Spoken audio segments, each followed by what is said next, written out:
Bir gün Resulullah'ın yanına bir adam gelipdir. Gelip men mermätäş puhara, maňa pul beriň, maňa kömek ediň diýip dileýçilik etipdir. Peýgamberimiz ol adamy ýanyna çagyryp, "Ey sen öýüňde hiç bir zadyň barmy?" diýip sorapdyr. Ol dileýçi, "Men öýümde bir sany çekmem bar, bir sanam su guýýan gabym bar" diýipdir.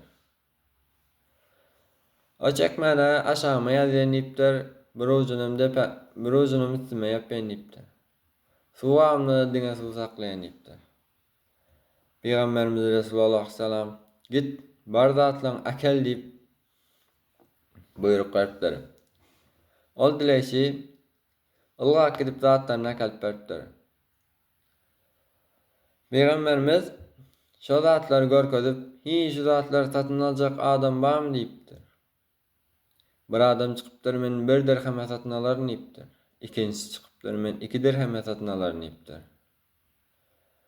Muhammed Peýgamberimiz şo zatlary suw gabyny 2 dirheme satypdyr we puluny dileýçe beripdir. "Sen bar git, şu 1 dirheme çörek alyp, beýleksine bolsa palta bilen ýupal we ýanyma gel" diýipdir. Ol dileýçi gidip Peýgamberimiziň aýdanyny edip palta bilen ýupyny alyp ýanyna gelipdir. Muhammed Peýgamberimiz "Bar, mescidiň ýanynaky hurma ağaçlarynyň gowran şahalaryny çap we şeker äkelip sat" diýipdir. 15 günden soň men ýanyma gel diýipdir. Ol dileýçi gidip Peýgamberimiziň aýdanyny edipdir. 15 günden soň ýanyna gelende täze eşikli, özüne ynamly bir adam gelipdir. Gelip Peýgamberimize "Men siziň aýdanyňyzy etdim we 10 dirhem gazandym" diýipdir.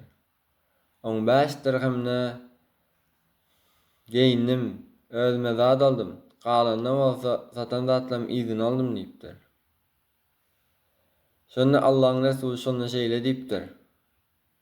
"Rızkyny arkana odun bilen, odun daşap gazanmak, el serip dileýçilik etip gazanmakdan haýyrlydyr" diýipdir.